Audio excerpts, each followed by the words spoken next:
Buenas noches, bienvenidos a Sport Alacantí. En Alicante se pedía una vuelta al pasado y que la defensa volviera a ser la seña de identidad de la Fundación Lucentum. Y está muy bien, pero que a nadie se le olvide que para ganar partidos de baloncesto hay que meter canastas. Vamos al lío. HL Alicante cae con estrépito en casa frente a Palencia y sitúa su marcador de derrotas en las mismas que las victorias. El siguiente partido para los lucentinos será un auténtico coco. Burgos es la siguiente parada de los lucentinos. Analizamos con Ramón Juan y Enrique Mas el arranque de temporada de HL Alicante. Ya lo veis, lo prometido era deuda y hoy tocaba empezar a analizar en clave tertulia la actualidad de la Fundación Lucentum de HL Alicante, que caía en un partido terrible. Y hoy, para empezar a hablar de esta temporada, no hemos elegido el mejor partido sin duda, tenemos por aquí a Ramón Juan. Ramón, ¿qué tal? Bienvenido. Hola, ¿qué tal? Encantado de estar una temporada más con vosotros. Oye, ¿has digerido ya lo del viernes pasado? Bueno, la verdad es que al partido se llegaba después de 2 victorias y con la sensación de que era un partido ante un rival de la parte alta en el que ibas a medir si estabas tú a la altura de poder competir y seguir creciendo, y las sensaciones que te bajaron a la tierra de un puñetazo, ¿no? O sea, no hubo opción, un rival superior a todos los niveles, sobre todo tácticamente, y generando dudas ante un calendario que viene complicado y que nos demuestra que de momento nuestra lucha no está de momento al nivel de equipos como Palencia. Enrique Mas, ¿qué tal? Muy buenas, Aitor. Oye, tú solo había que verte la cara después del partido para saber que aquello no te había gustado un pelo. Bueno, a ti y a nadie, no nos vamos a engañar. No, porque al final pierdes de 28 y no solo es eso, son las sensaciones que te deja, porque al final Palencia te sobrepasa en todos los aspectos y teniendo gente pues con muchos problemas también de faltas, porque por ejemplo Chumi Ortega no pudo estar todo el tiempo que hubiera querido Pedro Rivero en la cancha, y aún así el HL Alicante no consiguió soluciones ofensivas diferentes. Es decir, y eso es lo que más preocupa, que el equipo esté tan bloqueado y que solo pueda ganar ahora mismo partidos a 65 o 70 puntos. Vamos a ir viendo las imágenes de ese partido mientras analizamos el partido en una situación global. Luego iremos desgranando ciertos aspectos que son preocupantes. Uno de ellos, empiezas perdiendo 0-10. Es verdad que, utilizando el argot ciclista, durante muchos minutos vas haciendo la goma, parece que puedes estar ahí, pero horrible el tiro, numerosas pérdidas y sobre todo la bajada de brazos del final, que es algo muy preocupante. Sí, son esos partidos en los que, como dices, estás haciendo la goma, pero desde la grada, desde fuera, tienes la sensación de que es un poco irreal, ¿no? Tú ves a Palencia totalmente controlando siempre el partido, a nivel táctico anulando a tus principales referencias totalmente, Blaylock imposible de despegarse de Chumi, Borovniak, cada balón que recibía ellos sabían cómo pararlo, porque no llegó ni a lanzar a canasta en los 4 balones que recibió. Entonces la sensación esa de impotencia, de bloqueo del equipo nunca daba la sensación que iba a acabar con una remontada. Borovniak inédito, Matulionis casi inédito. HL Alicante necesita que sus jugadores, que tienen que ser importantes, y Borovniak y Matulionis tienen que ser importantes, den más de lo que vimos en este partido, independientemente de que estés jugando frente a un gran rival. Sí, porque al final es que en Borovniak cada balón que recibía tenía 2-3 jugadores a su alrededor enseguida, y el HL Alicante no era capaz de conseguir opciones ofensivas fuera del perímetro, es decir, no había otra opción. Es decir, era 1 contra 1 contra Borovniak, pero es que no había ningún jugador que estuviera liberado ni se buscó esa opción. Entonces, en el HL Alicante le faltó un poco de tener esas variantes ofensivas, pero es que al final hacías la goma y era muchas veces por esa garra que tenía Gatell o que tenía Berg lo que te mantenía en el partido, pero al final no puede ser que tu equipo dependa de esas individualidades que sacaran jugadores que en el rebote ofensivo sí que conseguían esas opciones. Y Enrique, Ramón, con todo el cariño, porque son 2 jugadores que me parecen fantásticos y que son fundamentales en un equipo, pero si tus hombres fuertes para ganar un partido tienen que ser Edu Gatell y Berg, algo estás haciendo mal. Son jugadores de equipo, jugadores que suman, jugadores que tienen que ser estiletes en defensa, pero no pueden ser tus jugadores más destacados al final mirando las estadísticas. Sí, Dicho con todo el respeto, porque me parecen dos jugadores fantásticos. Sí, eso es síntoma del buen trabajo táctico de Pedro Rivero, ¿no? Porque tú como entrenador rival haces el scouting e intentas parar, no puedes parar a los 10 jugadores rivales, entonces tú seleccionas lo que más daño te va a hacer. Entonces, si anulas a esos, HL Alicante, por descarte, lógicamente, va a tener más balones para Ver, para Gatell, porque les van a dejar más espacio y más probabilidad de que no sean determinantes, ¿no? Entonces, por ellos sacaron partido en ese sentido. Gatell o Ver son jugadores que, si están rodeados de un Boroniak o un Blaylock en los números que se espera de ellos, sí que son los que te van a despertar la afición con esos 2 mates, esos robos, pero no puedes pretender que ellos te anoten sus 10-15 puntos por partido.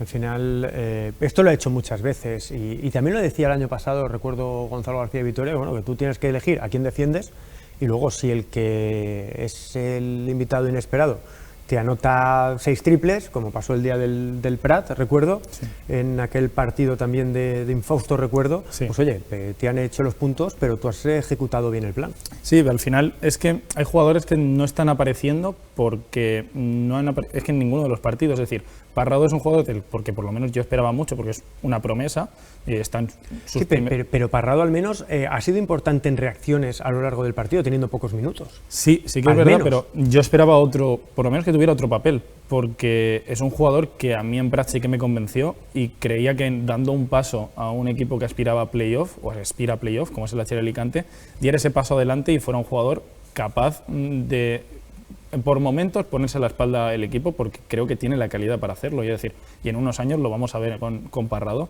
si es el jugador que parece que es. Vamos a hacer una cosa, vamos a escuchar a los entrenadores. Primero lo hacemos con Rafa Monclova, que hablaba así después del partido. No hay excusas, ¿no? Nos han pasado por encima, totalmente a nivel técnico, táctico, físico.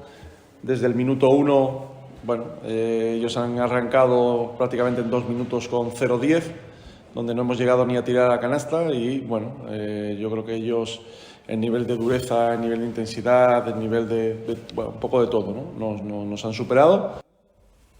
También analizaba Pedro Rivero, ex de HL Alicante, ahora en Palencia, el partido de sus jugadores.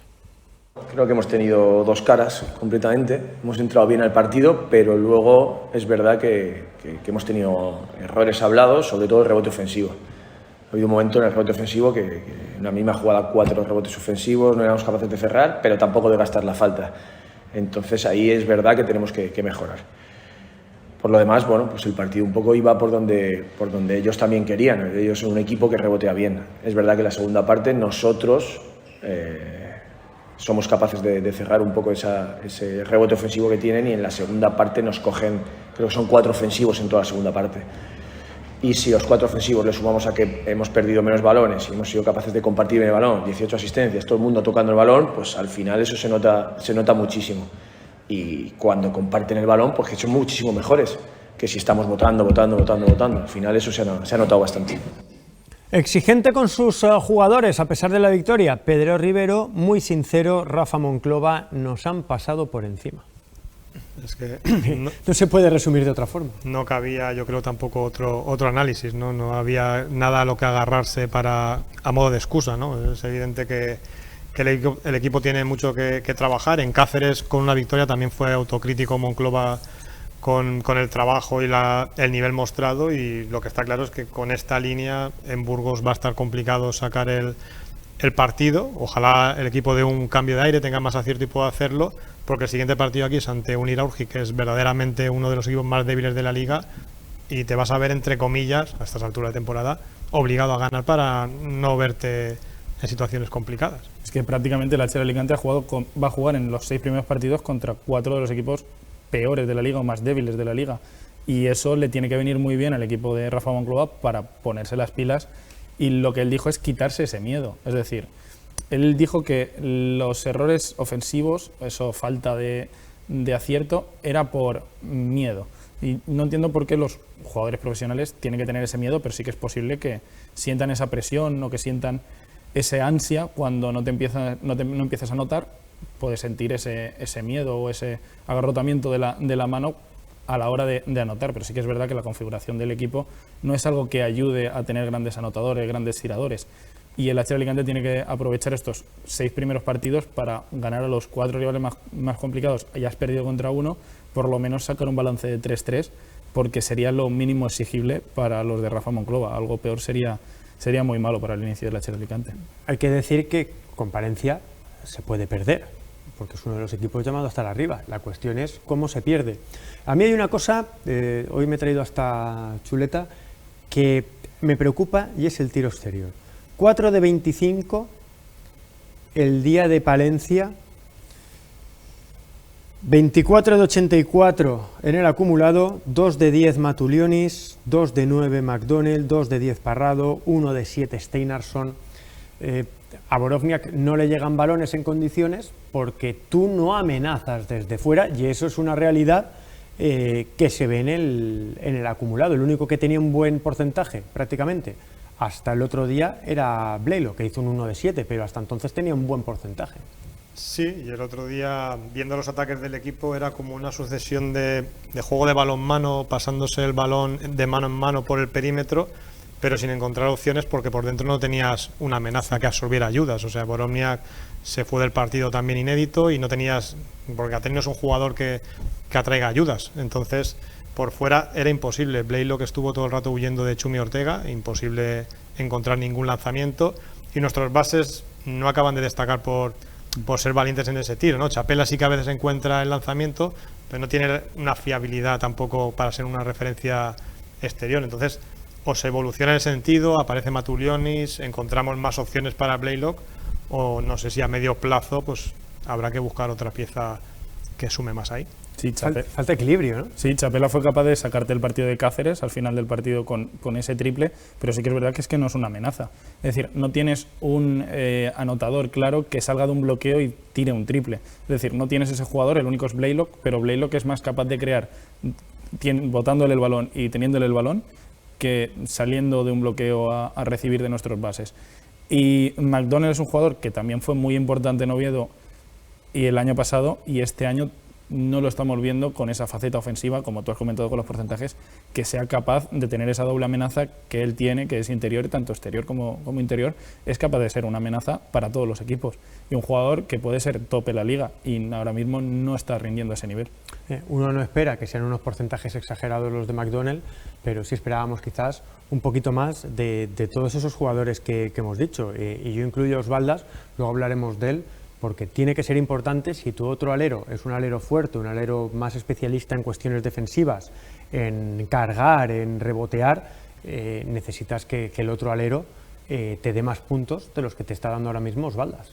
Sí, porque de los 4 jugadores teóricos del perímetro, tanto Berg como Arcos son jugadores que no se caracterizan por ser buenos anotadores. Guillem ha mejorado. Y Guillem está asumiendo mucho y está teniendo una mejoría, pero no puede ser el jugador sobre el que recaigan más tiros de 3 de la cuenta, porque evidentemente todavía no está a ese nivel, ¿no? Matulionis sí que necesitamos que sea más regular. Y claro, para completar eso, en otras temporadas tenías a un Justin Pitts que tiraba sin problemas como base, un Pedro John Park que también tenía mucha más facilidad para generarse esos tiros de 3 y ser más amenaza. Entonces, pues bueno, te falta un poco ahí de artillería exterior, que al final es lo que decimos, ¿no? Es equilibrio, ¿no? Tú tienes que tener en los dos lados amenaza y todo va a fluir mejor. Fundamental Osvaldas, es fundamental. Sí, es un jugador que te aporta tanto en defensa como en ataque. El año pasado lo vimos y, vamos, en las temporadas que está el HL Alicante en Leporo, cuando se ha enfrentado a Osvaldas Matulines lo hemos sufrido. Y es un jugador que te puede aportar tanto en defensa como en ataque. Lo que pasa es que tampoco ha sido nunca el tío más regular a la hora de... Es un jugador más de rachas. Hay momentos en los que acierta mucho y hay ciertos en los que le cuesta más ver el aro, pero que al menos lo intentaba. Sí que es verdad que tú ves su ficha técnica a lo largo de todas sus temporadas y tiene temporadas que está en el 25% en triples y hay otras que está por encima del 40%. No es un jugador regular, eso lo conocemos, pero es un jugador que sí que te tiene que aportar. Es decir, no es en la faceta que vimos de 11 minutos un tiro del pasado viernes, no es en los Osvaldas Matulionis, porque por mucho que sea irregular, y lo vimos el año pasado, se puede tirar 7 triples y no tiene ningún problema en tirárselos, o por lo menos el año pasado no los tenía. Es decir, podía hacer un 1 de 7 y meterte el séptimo, no tenía ningún problema, y no es un jugador que yo creo que tenga ese miedo que dijo Rafa Monclova que tiene, pues puede tener el resto de la plantilla. No lo veo como un jugador con miedo, porque el año pasado nos demostró que no lo tenía. Amenaza exterior, para que gente como Borovniak no se quede sin tirar, lo que estábamos hablando antes, porque al final Gatell se aprovecha mucho de las segundas jugadas, de los balones que le llegan en una situación a lo mejor en la que la defensa está desequilibrada, pero a Borovniak esperas que sí le lleguen balones, pero claro, sin ese equilibrio es que es imposible. Sí, la cuestión es que, bueno, en cosas técnicas a veces un aficionado llano como podemos ser, nosotros desde fuera es todo más complicado, ¿no? Pero lo que decíamos, en el último partido le llegaron 3-4 balones y cuando él iba a ponerlo en el suelo para hacerse, o sea, le quitaba, fueron pérdidas, o sea, no llegó, de hecho no tiene ningún lanzamiento a canasta, cero. Y recibió 4 balones en los que en situación normal, recibiendo en esa situación, pues debe de generar. Y perdió 2 balones en el partido. Los otros 2 acabaron fuera de sus manos sin ser contabilizados como pérdidas, pero la situación era eso, que botaba y el balón se le iba, llegaban las ayudas. Entonces tú tienes que tener una alternativa. Si de esta forma no funciona, generar otras situaciones. No sé, todo es fácil de decir, pero enfrente tienes un gran equipo, un gran entrenador que te bloquea en esta situación y la batalla la perdimos. Hay que decir que Palencia tiene el equipo que le gusta a Pedro Rivero, largo, Sí. muchos jugadores, fondo de armario, muy físico. Empieza a ser una característica habitual que los equipos lleguen con la lengua fuera el último cuarto contra Palencia, porque no es la primera vez que vemos un parcial así en lo que va de competición. Sí, jugadores muy versátiles, es lo que le gusta a Pedro Rivero, es decir, Chumi Ortega te puede jugar de 2 y de 3, Smith igual, McCrew, que al principio empezó muy mal en el partido, al final en el tercer y cuarto estuvo muchísimo mejor y fue uno de los que abrió la brecha, porque al final sí que es verdad, y hay que darle la razón a Rafa Monclova, que dice que en el descanso el HL Alicante, habiendo hecho 2 primeros cuartos muy malos en ataque, porque los soluciona con 4 tiros libres seguidos sobre la bocina de Steinarsson, lo soluciona por eso, pero si no se hubiera ido al descanso con una diferencia, creo que era 24-36 y se fue 28-36 al descanso. Entonces el HL Alicante tenía un problema y aún así estaba en el partido, porque la defensa funcionó los 2 primeros cuartos, pero tú no puedes jugarle a los mejores equipos de la liga a 70 puntos, porque tienen mejor equipo, tanto Burgos, que lo vamos a ver el sábado, como Andorra, como Estudiantes y como Palencia, o Coruña, que para mí son el top 5 de la liga prácticamente, que son equipos que te pueden jugar perfectamente a más de 70 puntos. Y por muchas opciones defensivas que tú vayas a jugar, pueden jugarlo perfectamente a más de 70 puntos. Y a ti te van a poner en problema por la configuración de plantilla que tenemos ahora mismo.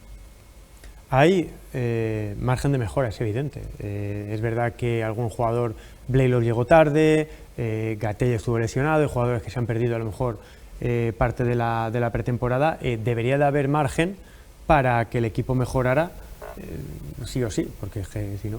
Sí, al final es un equipo nuevo, necesita adaptación. Y bueno, el año pasado estuvimos con esa retahíla de la adaptación del equipo, 9-10 jornadas, y el equipo apenas llegó nunca a coger una velocidad de crucero, y cuando lo empezó a hacer, pues llegaron las lesiones, otros problemas, y fue un año... El partido de Palencia. El partido de Palencia, exactamente. Y este año, bueno, hemos tenido, entre comillas, la suerte de que, bueno, el balance de victorias-derrotas no es malo. Llevamos, sí, como comentabas antes, aunque cayéramos en Burgos, acabamos con un 3-3 de balance. Yo creo que es una situación aceptable, pues, para seguir mejorando y viendo el margen de mejora y el trabajo que tiene todavía por delante Monclova. Tiene que adaptar también a sus jugadores. Yo supongo que Monclova conoce perfectamente lo que le han traído, pero luego lo tiene que pegar. Y eso no es fácil, es decir, que algún jugador tendrá que salirse un poco del rol que tenía el año pasado o hace 2 años, que es lo que a lo mejor Monclova puede haber visto, para adaptarse bien a este equipo. Claro, pero al final es lo que decía Ramón, que la excusa de la adaptación no tiene que estar hasta la jornada 9 o la 10, porque es que Pedro Rivero está en 4-0 con un equipo con con solo un jugador repite del año pasado, es decir, solo Chumi Ortega repite del año pasado. Entonces también hay que saber adaptar a tus jugadores. Y sí que es verdad que por carácter hay gente que se adapta mejor y se adapta peor, pero también hay entrenadores que son capaces de adaptar mejor a sus jugadores. Y Pedro Rivero vimos que con un equipo que solo seguía un jugador, como Chumi Ortega, es decir, el HL Alicante, siguen más jugadores a pesar de tener un nuevo técnico, porque siguen 2 jugadores del año pasado y que ya se conocían tanto el año pasado como otros que han jugado juntos en años anteriores. El HL Alicante tiene menos jugadores nuevos que Palencia y aún así no se ve esa unión. Sí que es verdad que quizás hay entrenadores que juntan mejor a sus jugadores o que Pero Rivero pues ya conocía a Chumi Ortega y a Devin Smith, como lo vimos aquí en Alicante, y ha sabido adaptarlos y tiene una filosofía muy clara de lo que quiere hacer con Palencia. Entonces, la adaptación no puede ser una excusa hasta la jornada 9 o la 10 como estuvimos el año pasado. Dicho esto, ¿cuál es la Liga del Lucentum? Porque es importante acotar dónde debe estar HL Alicante para que luego no vengan los madre mías. Que aquí desde la fusión con Intercity hay quien se ha pensado que tienes que estar en la parte de arriba y tu presupuesto prácticamente no ha cambiado. Vamos, el objetivo del equipo, lo dice el club y yo creo que es el que tenemos que aspirar, es a entrar en playoff. Y la verdad es que cuando uno mira la clasificación no encuentra ninguna sorpresa. Y es extraño a estas alturas, porque arriba están todos los que tienen que estar, abajo los que deben de estar también están quedándose descolgados. Victoria arriba, victoria abajo, pero sí. Tienes Almansa y Cantabria ahí que han empezado bastante bien, están en la zona media, pero de momento cada uno, incluso nosotros, estamos en la zona que se podía esperar, ¿no? La cuestión es que no puedes cometer más errores de la cuenta porque la zona media donde tú vas a pelear sobran 3 o 4 equipos que no van a entrar en playoff. Entonces, pues bueno, vas a tener que mejorar y de momento estamos en esa lucha, tampoco hay que crear alarmismos y demás, pero no tienes más margen de error de la cuenta si quieres estar de verdad en esos 9. Es pronto para empezar a hacer saltar las alarmas, está claro, pero sí que evidentemente lo hablábamos antes de entrar, que hay 4 o 5 equipos que tú sabes que tienen que estar abajo peleando por no bajar y que hay como un pequeño escalón y en esa clase media es donde está HLA peleando con otros 6-7 equipos por estar en playoff. Claro, porque al final, con los 5 equipos que he comentado antes, que al final a HL Alicante le van a costar mucho de jugar porque tienen muchos puntos, ya te vas a los 5 equipos que solo quedan 4 plazas para playoff, y esas 4 plazas las vas a disputar con equipos como Castellón o Guipúzcoa. Entonces, lo que decía Ramón, no tienen mucho margen de error si no eres capaz de competir en la mayoría de partidos contra esos 5 primeros. Ya son, calculando así, son 10 derrotas. Entonces no te puedes ir a un margen muy negativo de derrotas contra el resto de equipos si quieres estar en ese puesto 7º, 8º, que es donde debería de estar el HL Alicante por presupuesto. Yo incluiría incluso a Lleida, que mantiene bastante de lo del año pasado y ha empezado también bastante bien, pero tienes a Valladolid ahí también haciendo bien las cosas. Es que hay muchos equipos que son aspirantes, Ramón, es que esto es un tiroteo. Sí, y que la liga es extraña, porque Lleida cayó ante Valladolid de 40, pero 1 o 2 semanas antes le ganó de 30 a Estudiantes. Ayer en una entrevista que hicimos en Levitando al entrenador de Coruña, nos decía que este año lo que sucede es que los equipos no perdonan las desconexiones. O sea, tú tienes una desconexión de acierto, de estar un punto desconcentrado, y un rival, lo vimos como Palencia, te mete un parcial de 0-10 o de 0-20 y de ahí no sales, ¿no? Entonces tienes que tener cuidado con ser constante los 40 minutos si quieres llevar los partidos abiertos hasta el final. De hecho, las dos derrotas de HLA tienen desconexiones que te castiga tanto Cantabria en la jornada inaugural como Palencia. Sí, al final son 2 momentos que el año pasado los sufríamos y los sufríamos muchísimo y que no te perdonan nunca, y en esta Leporón no se perdonan.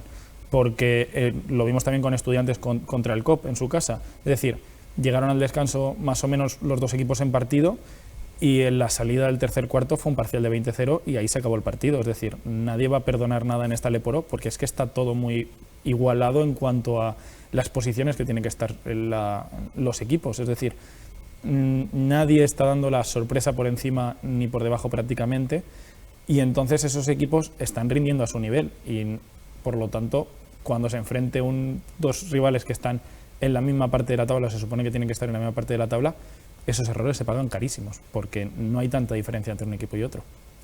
Lo que yo creo que todos estamos de acuerdo es que la plantilla no se va a quedar en 10 jugadores.